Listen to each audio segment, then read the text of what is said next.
What's up, my people? What's up, my good people? All people, whatever. How do I start this? I don't usually like to start off with the punchline, but pretty much it goes like this. All right. As one of people's greatest tools when it comes to making excuses is that they'll try to discredit you. That way, they don't have to look at anything you're saying. They don't have to pay attention to it. They don't have to see how it can apply to their lives. It shakes up their core beliefs. And for the life of me, for the life of the people who would ever want that, who, with their mighty egos and their solidified way of thinking, would want somebody to have the audacity to uh, contradict that notion in any regard, even if it could possibly mean expanding one's paradigm horizons, so on, so be it. Who would want such a thing? All right. And that's because, well, the fact of the matter is, and I understand, it really does take a lot out of a person to say, maybe my way of thinking isn't supreme. Maybe nobody's is. Maybe there's just many ways to look at something. Maybe there are many ways to execute something. But when you're quick to shoot somebody down, especially trying to find reasons why nothing they're saying is of importance, then it all goes back to you. It all points back at you and what you may be trying to avoid. So maybe there's some envy there. Maybe there's some jealousy. Maybe there's some cognitive dissonance. Maybe there's a fixed mindset present. Whatever it may be, it's no excuse to try and discredit a person for having a perspective that not only works for that person and that has worked for other people. All right. So if you try to discredit me because my life wasn't as bad as some others, even though my life was not easy, then you're missing the point when I go out and say, okay, people who had it worse than me have turned their lives, turned their lives around and are living a much better life than the one that I have. And I try to live by their philosophies, and not just, I'm not trying to make a blanket out of this. I mean, a very specific thing because it is my belief that you don't need to go by the books. You don't always have to. I mean, obviously, it makes sense. I am big on strategy, and sometimes some of the things that I may decide to do may not necessarily be the best move, but may be a necessary move, whatever it may be. You know, sometimes you can't follow through with a 2 week notice if you got to work on your mental health. That's the thing. And if you become labeled as unhireable, whatever, I don't know, whatever comes with that, well, then you find another way then. All right. You have to find another way. There'll always be somebody looking for somebody. There'll always be companies looking for somebody to fill in a slot or so. And as time goes on, there will be more and more opportunities for the individual to work for him or herself. That's just where we're going. And that's just where we're going as a society. As well as some other things that I don't want you guys to bank on, but I'm all pretty sure that this is where we're going. A universal basic income. All right. And I actually can't wait to see this unfold because then it will open up. In fact, I mean, I think when we focus so much on our lives, we underestimate the ripple effect that comes from a grand scale of people experiencing something at the same time. At the same time.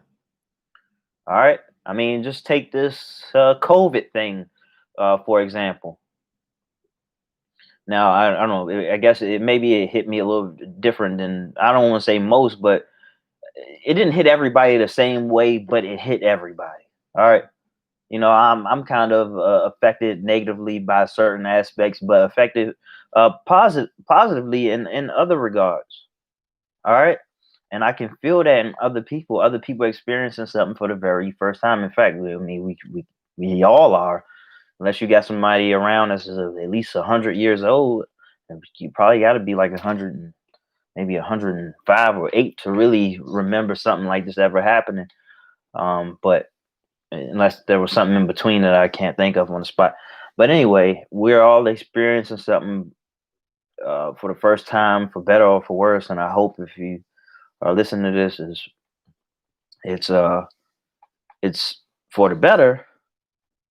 But that's it's just a sign of the times. It's a sign of where we are going. So universal basic income, yeah, I definitely believe that'd be a thing. And the reason why I even brought that up is because now a lot of people are going to be taking chances that they never quite feel comfortable taking.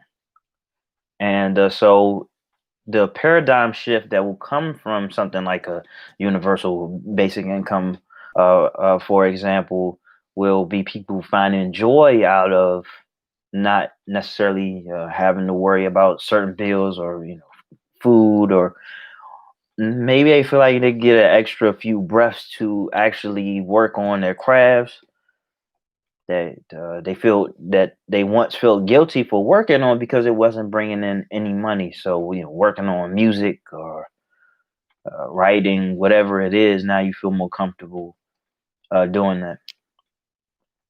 By the way, and it takes a crazy person to do this. Ask me how I know.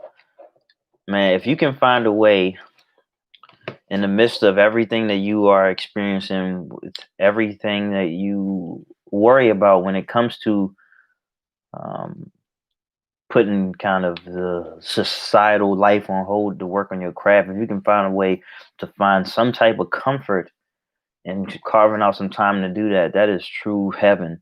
That's true peace. Have you ever been at a point in your life where you felt really good, but then you started to question, like, why do you even feel good? You start thinking, like, what was that thing I was supposed to be excited about? What was that thing? You ever experienced that? That's where we need to be without the questioning part. Sometimes it's just good to be and to feel good in that moment. But I had many moments where I feel good and calm and content and just like I'm somewhat excited. Then when I started questioning, it just started going down. All right, but back to the conversation at hand. All right, and so now I'll speak as if you are somebody who has dealt with being kind of invalidated by somebody. Well, then you just make sure that you take that philosophy that they try to spit on and shit on, and make sure that you use it to get to where you want to be. Stick to your guns. I mean, that's all I can really say. If you can't beat something into somebody's head, you say it once, and that's it. Everybody's not going to agree with you, and that's fine. All right, it shouldn't change the way how you feel about it. If you feel strongly about a certain philosophy, then you just take that and you run with it. Okay. So if I'm perfectly fine with my particular way to skin a cat, somebody calling me wrong, or somebody trying to speak out against it, although I see how effective it is, what difference does that really make? There's only room for insecurity when you're just speaking for matters of theory, like when you have nothing to hold on to, like even when uh that somebody else has used this to get ahead, that's not always enough. But apply it to your own goddamn life and then see how that works. I mean, that's pretty much it. So I'll be back with another one shortly. I don't want to drag this one out, but people do what people do. All right. Find your way, stick with it.